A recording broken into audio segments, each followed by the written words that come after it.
everyone, welcome to ADRA Asia's podcast, While on Earth. Happy, efficient, and productive. I'm very passionate about young people. Currently leading the disaster risk management unit department. Overnight is a long process.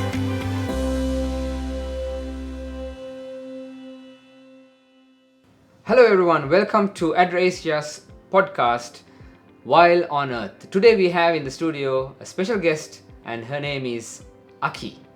So Aki, who are you? Right. Who am I? That's a very good question, Prabhuk. My name is Aki Sugimoto. I am Japanese. I come from Japan. I am the programs director of ADRA Japan. Wow, and how long have you been with ADRA? I started with ADRA from back 2014. It's been 9 years already, surprisingly. I started off as a program officer.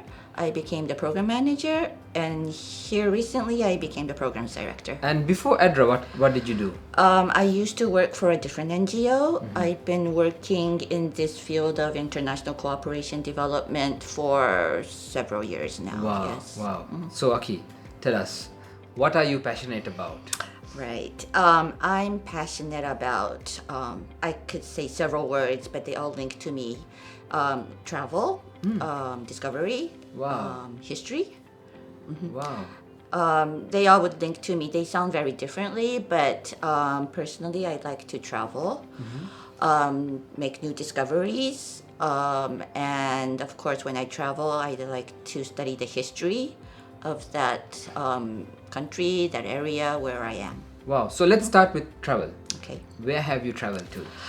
I've traveled to several countries, many countries I can say, and especially in my role of work right now, I do need to go to travel to the countries where we are working, and it's given me an opportunity to actually go to different countries, which probably I would not have had the opportunity to unless I had this job as in ADRA.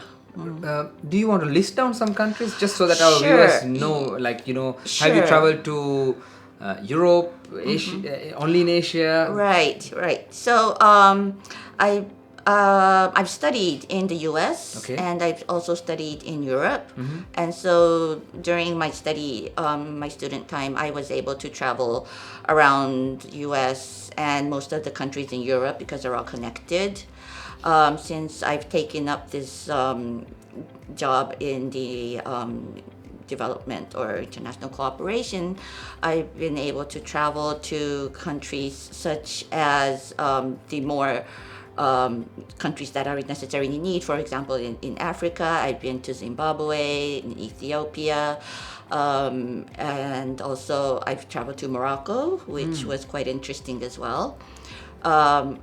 Other countries, I've also been to the countries in the Balkans, Yugoslavia, the ex-Yugoslav countries, which would be like Serbia, Bosnia, and then around there would be Bulgaria, Macedonia, and Slovenia, Slovakia, the countries around the eastern side of Europe as well.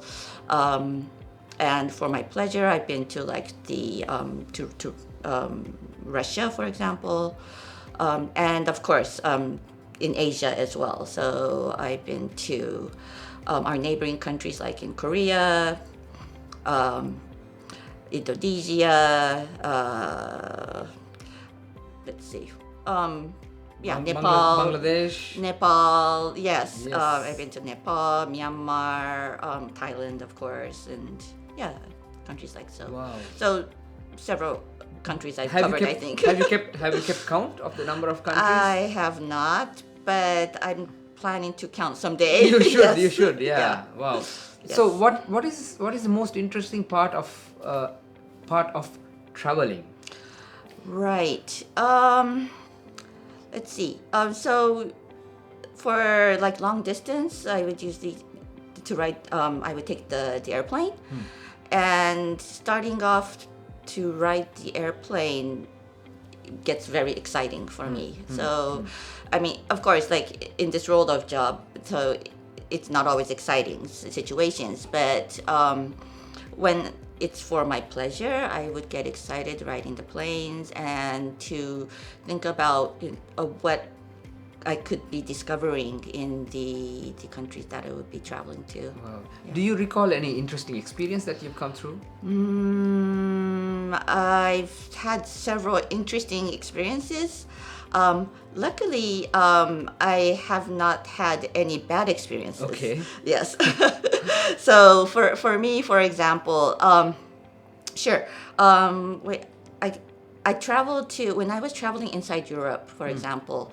I was traveling with my family actually, and I think it was in Germany that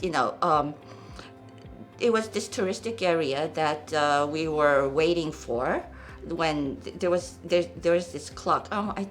I don't quite remember which city in Germany it was, but it's famous for this clock. And when the clock chimes at a certain hour, for example, like 12 noon, like some interesting music would be coming out, and many tourists would be there together. And so myself and my family was there. We were looking up at the clock, and then right next door to me was my friend, Okay. which I didn't know that she was in Germany, because she's a friend from back home, like in Japan. Right. And so it's really a coincidence that she was just like standing right next to me. And it's been a while since I met her, and so we got really excited, and we were all looking up at the clock, and then we didn't realize until everyone started to like go around, and and I just realized that we were like pointing fingers at each other and saying we were so surprised to see each other. Wow. And so like coincidence like that, it was such a surprise. That's something that was really unique for me. Also, when I go to a country which is something new to me, then I would discover something new. A small incident, for example, for me as a Japanese, I would drink green tea as green tea. Okay. But when I travel to a country, I forgot which country it was, but I think it was, well, for example, in Afghanistan. I used to work in Afghanistan. So like in Afghanistan, they also drink green tea, but they put sugar in green tea, which was really a surprise for me. And so discovering something like that, it's cultural as well. So for me, it's very educational as well. Yeah. Have you learned anything that you can actually bring to your workplace out of your travel? Yes, I could say I have, of course. So, for instance, let me try to think of a good example.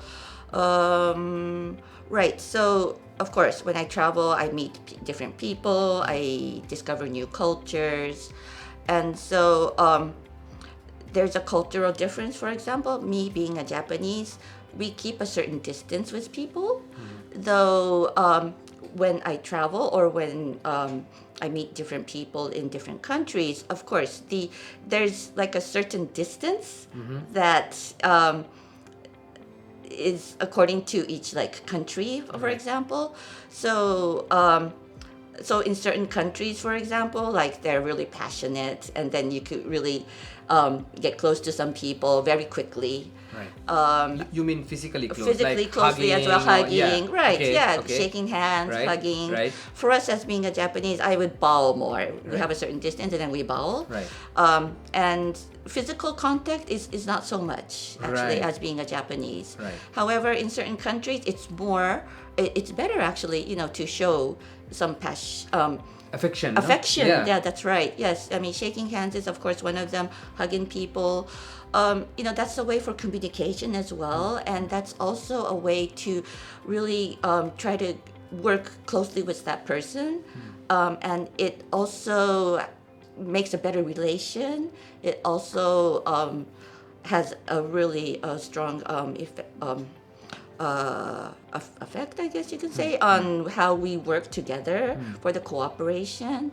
And so for me, I mean, I learned, through my travels, during meeting other people, through the cultural differences, that it's necessary also, but it's also I mean, I like people, just like meeting them, and for me, even though I'm Japanese, I could let's say try to adapt to Right. to the To be open to that. To No, open I mean, to if that, you're to traveling, get you're that. going to Right. have to. Right. That's right. Do yeah. you ever have a challenge balancing family and travel? Yes. I guess you can say yes and no. Right. So before I used to proceed with what I wanted to do. So I used to be like a project manager or program manager in certain countries. I would be there for several years. And so I would be staying in that country, working in that country. But as I became older, my parents became older, the family situation has changed. And so currently I'm more based back home and seeing the projects or the programs based more in my country office in Tokyo. Wow. Yes. So it's lovely that actually you work for ADRA, and it's well known that ADRA people travel a lot. So it links quite well with your passion, isn't it? Yes. So yeah. Here's the third question. Yes. If you had a superpower, what would it be, and how would you use it? Right. Right. Let me think. Okay. So I can think of several powers that I would like to have, but I think one of them would be if I could become invisible. Oh, Yeah. okay. So why?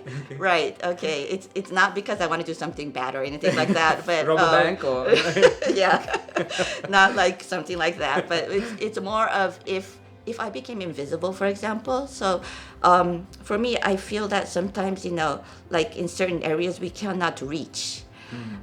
Due to different reasons. Maybe it could be political, maybe it could be for security wise.